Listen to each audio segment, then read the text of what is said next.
It's September 11th, Daily Meditation. Today's message is about conflict and detachment. In a relationship, there are those wonderful times when things go smoothly for both people, and neither person needs to focus too heavily on the concept of detachment. But there are those challenging times when one person is in crisis or changing, and we need to detach. Then there are stressful cycles when both people in a relationship are in the midst of dealing with intense issues. Both are needy and neither has anything to give. These are the times when detachment and taking care of ourselves are difficult. It is helpful in these moments to identify the problem. Both people are in the midst of dealing and healing. Neither has much to give, at least at the moment. And both are feeling particularly needy. That is the problem. What's the solution? There may not be a perfect solution. Detachment is still the key, but that can be difficult when we need support ourselves. In fact, the other person may be asking for support rather than offering it. We can still work toward detachment. We can still work through our feelings. We can accept this as a temporary cycle in the relationship and stop looking to the other person for something he or she cannot give at the moment. We can stop expecting ourselves to give at the moment as well. Communication helps. Identifying the problem and talking it out about it without blame or shame is a start. Figuring out alternative support system or ways to get our needs met help. We are still responsible for taking care of ourselves, even when we are in the best of relationships. We can reasonably expect conflicts of need and the clashing of issues to occur in the most loving, healthy relationships. It is one of those cycles of love, friendship, and family. If it is a healthy relationship, the crisis will not go on endlessly. We will regain our balance, and the other person will too. We can stop making ourselves so crazy by looking for the other person to be balanced when he or she isn't. Talk things out. Work things out. Keep our expectations of ourselves, other people, and our relationships healthy and reasonable. A good relationship will be able to sustain and survive the low points. Sometimes we need them, so we can both grow and learn separately.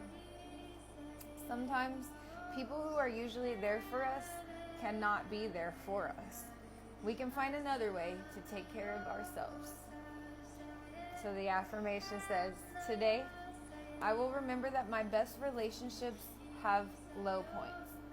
If the low point is the norm, I may want to consider the desirability of the relationship.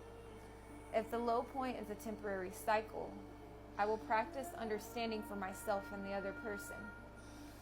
God, help me remember that the help and support I want and need does not come in the form of only one person.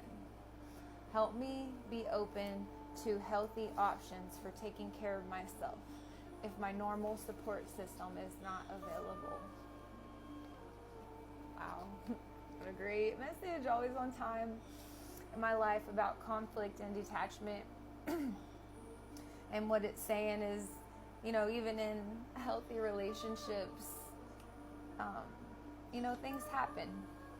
Conflicts arise, clashing of issues can occur. But what it's saying is to detach from the situation if you're feeling heated, and then talk it out with the person and actually try to work it out.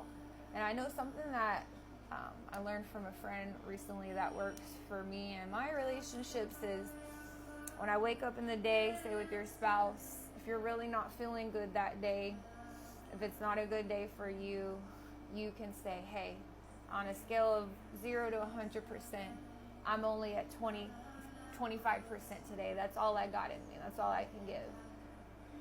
But then that's, talking it out and communicating to the person like, hey, I can't really put in that much today. So I'm going to kind of need you to be able to put in 75%.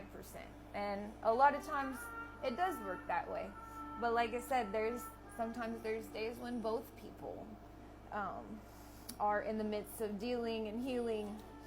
And like I said, there's no perfect solution, but it said to work towards detachment and still work through our feelings, and we can accept that it is just a temporary cycle in the relationship, and stop looking at the other person to be something that they're not. Accept them for how they are. And like I said, a good relationship would be able to sustain and survive low points. I have personal experience with that. So sometimes people have to grow and learn separately and then come back together.